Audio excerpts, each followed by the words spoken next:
victim po kayo. At mga mima ko, 4 types of glutathione na po siya. Kaya masasabi ko talaga sa inyo na sobrang effective talaga nito. Kaya sa mga mima ko dito na gustong pumayat at ma-achieve yung body goals nila, itong product na ito ang makakatulong sa inyo. Hello mga mima ko!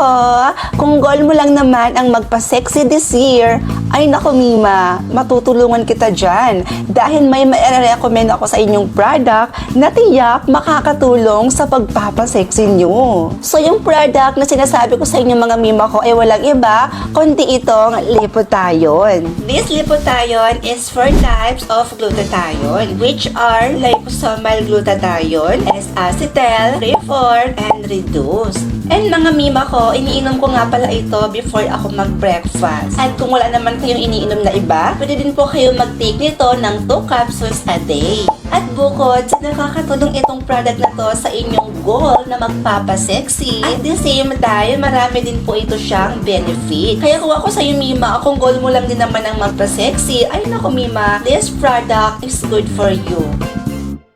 Taas kamay ng mga gustong manood ng movie ng walang bayad.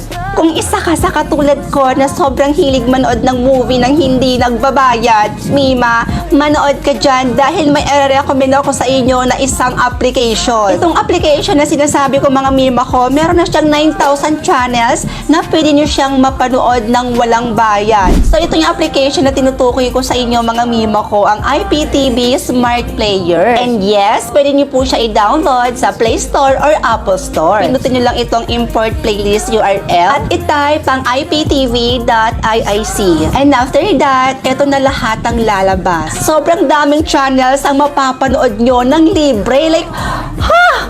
Walang bayad! O ano pang hinihintay nyo dyan? Tara na at manood tayo ng libre. Nako, go na natin yan! Tara, punta na tayo sa langit. Oops! Teka lang. Hindi pa tapos ang laban. Dahil may paparating pa. Ha? Eh, sino naman? Siya.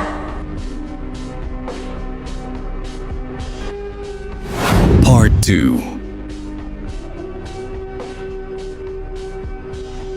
Ha? Si Yaya? Imposible namang magtatagal yan sa puntod ko. Tingnan natin.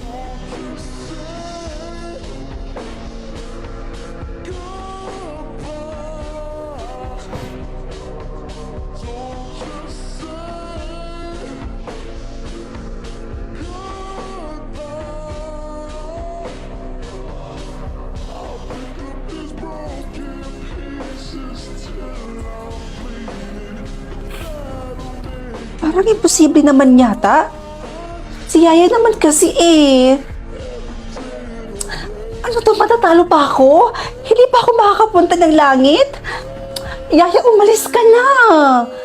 Sa ngayon, siya na ang may pinakamatagal. 3 hours and 32 minutes.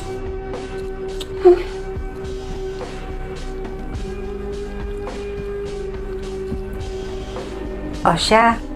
Tara, naghihintay na ang liwanag sa atin. Ha?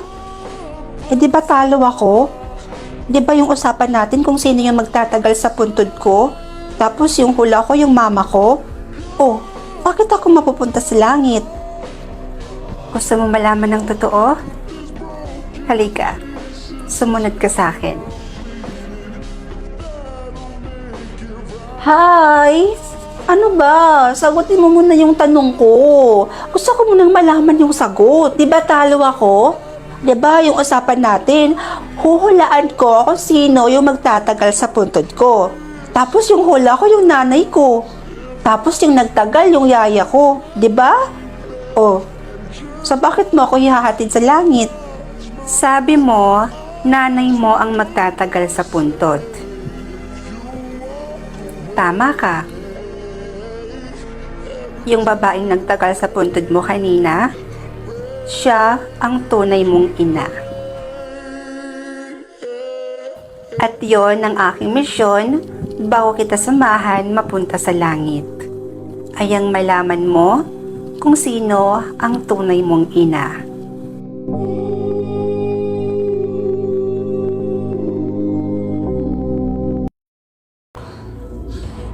Hindi ako papayag. Gagantihan ko kayo. Hintayin nyo lang.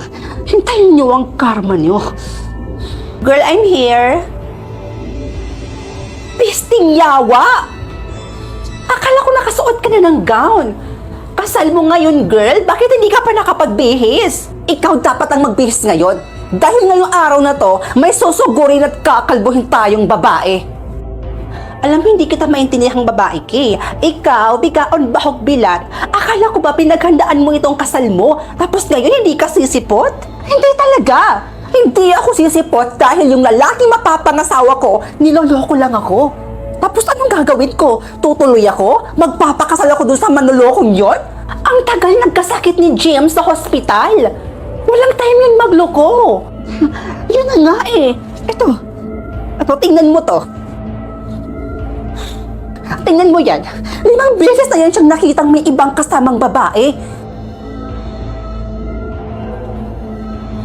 Totoo nga. Kaya halika na. Samahan mo ako dahil susugurin natin yung babaeng yon. Ang panunugod ay para lang sa mga babaeng walang class. Meron ako naiisip na paraan kung totoo ngang niloloko ka ng James na yon.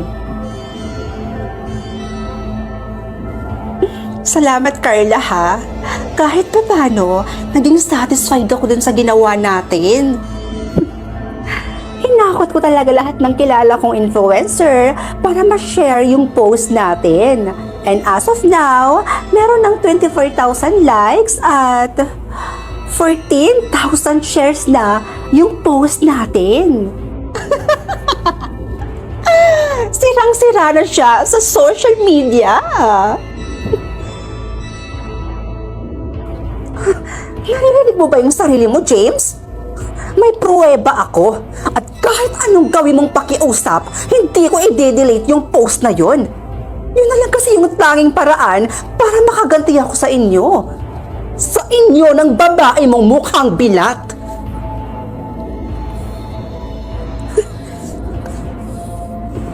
Hana? Ano? May bago akong update dun sa babae. Talaga? Good! Ano yon? Hana, nakagawa tayo ng malaking pagkakamali at pinaghahanap na tayo ng mga pulis. Pulis? Bakit naman tayo pinakahanap ng mga pulis?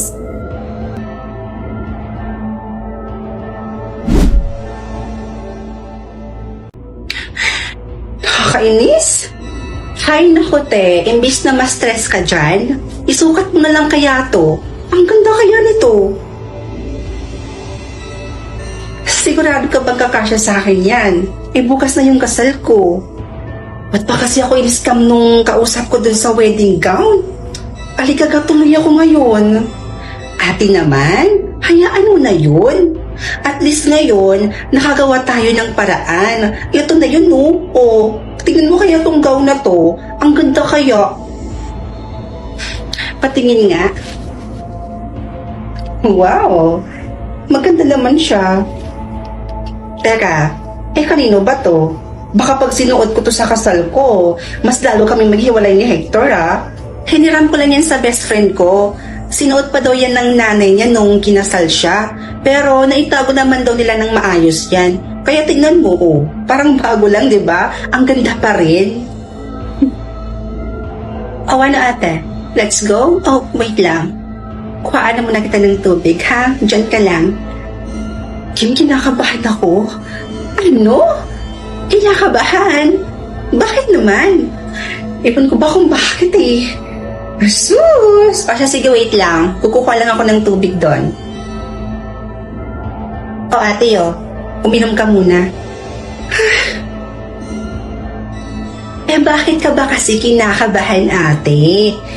Kaming pamilya mo at mga kaibigan mo rin naman yung mga nandoon. Ewan ko ba? Ganito pala yung feeling ng ikakasal, no? Grabe, kinakabahan ako pa. Hindi na ako makahinga.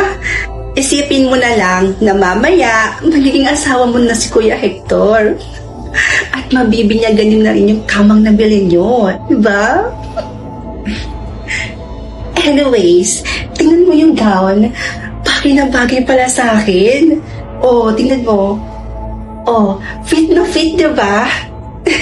Oo nga, no? Oh, di ba? Sabi ko naman kasi sa'yo, ate, eh. Trust me. Kim, ano nangyari sa ate mo? Nahimatay siya habang naglalakad siya sa aisle. Ewan ko ba? Wala naman siyang sakit eh. Healthy ang ate ko. Tapos ngayon, nasa ICU siya? Ito na nga ba yung kinakatakot ko? Siguro may sumpa talaga yung wedding gown na yun. Ha? Namatay din kasi yung nanay ko habang suot niya yung wedding gown na yun. At balita ko pa, namatay din to yung unang may-ari ng gown na yun. Bakit ngayon mo lang to sinabi? Tsaka bakit pinahiram mo pa? Excuse me, ginawa na namin ang lahat para mailigtas si Miss Fiona. Pero ang bilis kumalat ng lason sa katawan niya. Kaya ikinalulungkot kong sabihin sa inyo na wala na po si Miss Fiona. Nakikiramay po No. ako.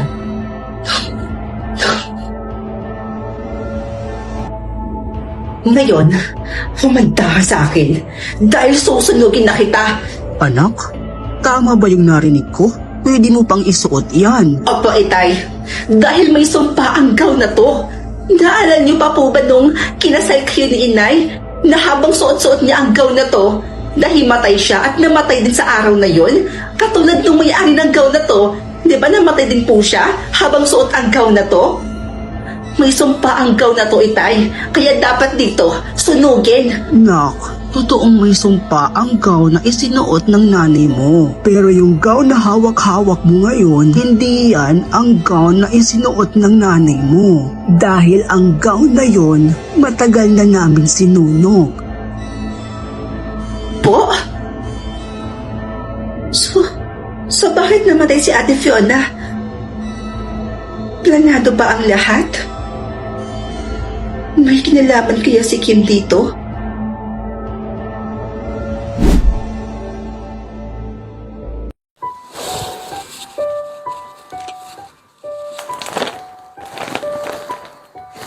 Rhea? Fiona? Anong ginagawa mo dito?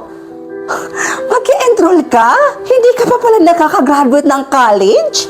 Sa edad mo yan? Tsaka, bakit ganyan yung suot mo? Alam mo bang pribadong eskwelahan nito? Nakakahiya ka? Parang napulot sa basurahan yung suot mo. Grabe ka naman. Mukhang hindi naman ah. Tsaka, anong problema dito sa suot ko? Eh, maayos naman to ah. Mukha kang chimay. Alam mo ba yon? Hindi ka rin pwede mag-enroll dito dahil nakakahiya ka. Tsaka tingnan mo nga yung suot mo. Ang pangit. Mukhang galing pa yata yan sa ukay-ukay. By the way, gusto mo ba ilibot kita dito?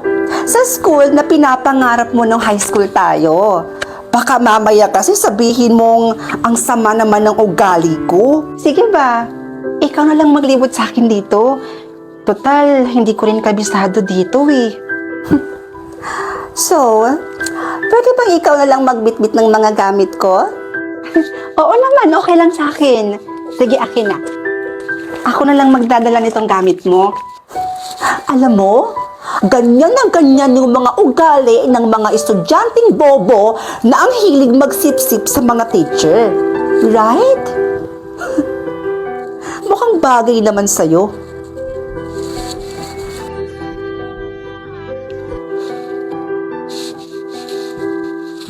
So, ito naman yung library ng school na to.